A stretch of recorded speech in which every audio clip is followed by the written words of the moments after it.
જય શ્રી કૃષ્ણ મિત્રો, મારી ચેનલમાં આપ સર્વેનું હાર્દિક સ્વાગત છે. મિત્રો, બેંક નિફ્ટી માટેનું આજનું આપણું શું ડિસ્કશન હતું અને માર્કેટ આજે કેવી રીતે કામ કર્યું, સૌથી પહેલાં આપણે એ ડિસ્કસ કરીએ. મિત્રો, બેંક નિફ્ટીમાં મેં તમને અહીંયા એક આ પોઈન્ટ ડ્રો કરીને આપ્યો હતો. આ રીતનો એક પોઈન્ટ તમને કહ્યું હતું, કારણ કે આપણું કાલનું જે ડિસ્કશન હતું માર્કેટ એક રેન્જ બનાવીને રાખી હતી.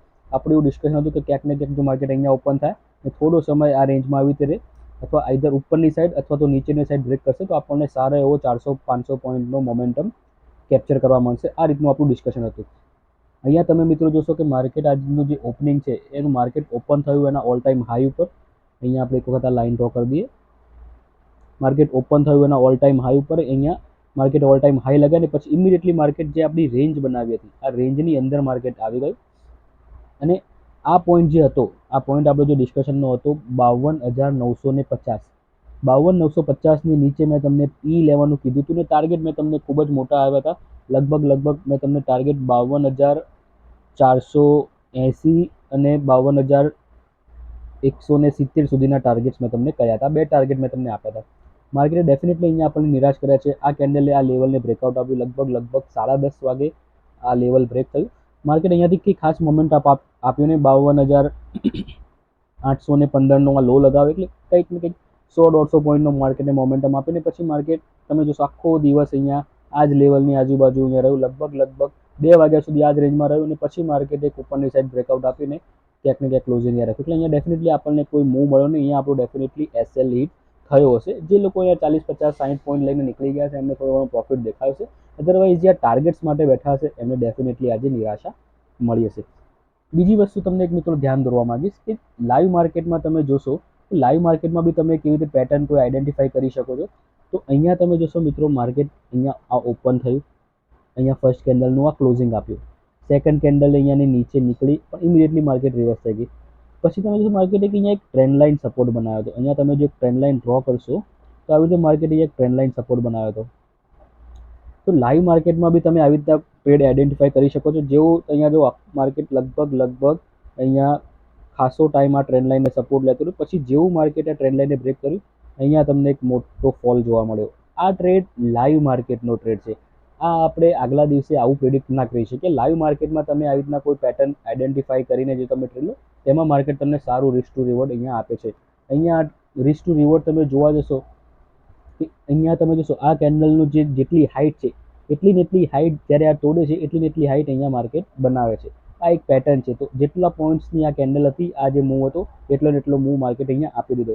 એટલે એના કારણે આપણું જે અહીંયા ડિસ્કશન હતું કે આ પોઈન્ટ તોડશે માર્કેટ તો અહીંયા આપણને મોટા ટાર્ગેટ મળશે, એ ના મળવાનું કારણ એક આ મેઇન હતું કે અહીંયા માર્કેટ એક પેટર્ન ફોલો કરીને એને બ્રેકઆઉટ આપીને અહીંયા મોટા ઓપરેટર્સ હોય મિત્રો માર્કેટમાં તમારે અમુક વસ્તુ સમજવી પડશે કે જે મોટા ઓપરેટર હોય, ઇન્સ્ટિટ્યુશન હોય, એ લોકો એક પેટર્ન ઉપર એક સેટઅપ ઉપર ટ્રેડ કરતા હોય છે. અહીંયા એક પરફેક્ટ સેટઅપ હતું. અહીંયા એ લોકોને 300-200-300 પોઈન્ટનો મોમેન્ટમ અહીંયા એ લોકો કેપ્ચર કરી દો. તો એ લોકો ઓપરેટર્સ જ્યારે ટ્રેડમાંથી નીકળી જાય ત્યારે માર્કેટની દશા તમે આવી રીતે થાય તો માર્કેટ એક ઝિગઝેગ રહેતું હોય છે. કારણ કે મોટા ઇન્સ્ટિટ્યુશનલ જે ઓપરેટર્સ છે, જે ઇન્સ્ટિટ્યુશન છે, એ લોકો ટ્રેડમાંથી એક્ઝિટ થઈ ગયા છે. તો આપણે એક ગુજરાતીમાં કહેવત છે કે વહેતી ગંગામાં આપણે હાથ ધોવાના હોય છે. તો જે ડિરેક્શનમાં માર્કેટ જતું હોય, જે ડિરેક્શનમાં ઓપરેટર વિચારતા હોય, જે ડિરેક્શનમાં રિટેલ ઇન્સ્ટિટ્યુશન્સવાળા વિચારતા, આપણે એ લોકોના થોટ પ્રોસેસ સાથે મેચ કરીને આપણે ટ્રેડિંગ કરવાનું હોય છે. તો આશા રાખું છું તમને આજે એક નવી વસ્તુ જાણવા મળી હશે. તો આવતીકાલ માટે આપણું શું થોટ પ્રોસેસ હોવી જોઈએ, આપણે આવતીકાલ માટે આપણે કેવી રીતે ટ્રેડ લેવો જોઈએ એ આપણે એક વખત સમજી લઈએ. મિત્રો, અહીંયા ફરીથી માર્કેટ એક ટ્રેન્ડ લાઇન સપોર્ટ બનાવ્યો છે. અહીંયા હું તમને એક ટ્રેન્ડ લાઇન ડ્રો કરીને બતાવીશ. તમે પણ તમારા પોર્ટલ ઉપર આ ટ્રેન્ડ લાઇનને ડ્રો કરી દેજો. આવી રીતે અહીંયા તમે એક ટ્રેન્ડ લાઇન ડ્રો કરી દેજો. અહીંયા યસ, આ ટ્રેન્ડ લાઇન તમારે તમારા પોર્ટલ ઉપર ડ્રો કરી રાખજો. કાલના માટે સૌથી બેસ્ટ એક જ ટ્રેડ રહેશે. હું ખાલી કાલે એક જ ટ્રેડ કરીશ જો મને મારા સેટઅપ ઉપર ટ્રેડ મળે. આ એક પરફેક્ટ સેટઅપ છે. જો માર્કેટ કાલે ક્યાંક અહીંયા ફ્લેટ ઓપન થાય, અહીંયા ઓપન થાય, ક્યાંય બી આ ટ્રેન્ડ લાઇનની આજુબાજુ ઓપન થાય તો આ ટ્રેન્ડ લાઇનના નીચે 30-40 પોઈન્ટનો એસએલ, વધારે નહીં 30-40 પોઈન્ટ અથવા તો 50 પોઈન્ટ જેવી તમારી કેપેસિટી એસએલ રાખીને અહીંયાથી હું એક સીની પોઝિશન ટ્રાય કરીશ, કોલની પોઝિશન. અને આ જે પોઈન્ટ આવે છે લગભગ અહીંયા જે પોઈન્ટ આવશે 53,000ની આજુબાજુનો પોઈન્ટ આવશે. એટલે કાલે માર્કેટ જો મને 53,000ની આજુબાજુ મળે છે, ભલે ફર્સ્ટ કેન્ડલમાં મળે, તો હું અહીંયાથી એક રિસ્ક લઈશ. અહીંયાથી એક કોલની પોઝિશન ટ્રાય કરીશ. ફર્સ્ટ ટાર્ગેટ આપણો આજનો જે હાઈ છે 53,300, 5300-350 સુધીના આપણે ફર્સ્ટ ટાર્ગેટ આપણે રાખી શકીએ છીએ. અને જો માર્કેટ ફર્ધર મોમેન્ટમમાં જાય તો આપણે 53,500 સુધીના બી ટાર્ગેટ્સ જોઈ શકીએ છીએ. પણ એટલીસ્ટ હું અહીંયાથી 300-400 પોઈન્ટનો મોમેન્ટમ અહીંયાથી કેપ્ચર કરીશ જો મને અહીંયા સેટઅપ ઓવર ટ્રેડ મળશે. અદરવાઇઝ બીજો મને કોઈ ખાસ ટ્રેડ દેખાતો નથી. જો માર્કેટ અહીંયા ગેપ અપ ઓપન થશે તો અહીંયા રેઝિસ્ટન્સ છે, તો બની શકે માર્કેટ અહીંયા રેઝિસ્ટન્સ થાય અને અહીંયા વોલેટિલિટી શો કરે. જો એની ઉપર નીકળશે તો આપણે ડેફિનેટલી કોલ માટે વિચારીશું, પણ ઓછી એકદમ લો ક્વોન્ટિટીમાં આપણે વિચારીશું, કારણ કે માર્કેટ ઓલ ટાઈમ હાઈની ઉપર નીકળતું હોય તો આપણે રિટેસ્ટ કરવાની રાહ જોવી જોઈએ. થોડોક 40-50-60 પોઈન્ટનો ડાઉનફોલ આવે એના ઉપર આપણે કોલની પોઝિશન ટ્રાય કરીશું. જો માર્કેટ સીધી ડિરેક્શનમાં જતું હોય તો ટ્રેડ લેવો થોડોક રિસ્કી બનતો હોય છે.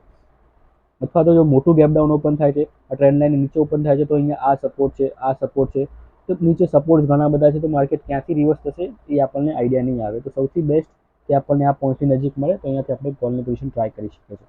તો આશા રાખું છું મિત્રો આજનું એનાલિસિસ તમને ગમશે. મિત્રો વિડીયો ગમે તો ચોક્કસ તેને લાઇક કરજો, ચેનલને સબસ્ક્રાઇબ કરજો. Thank you. જય શ્રી કૃષ્ણ.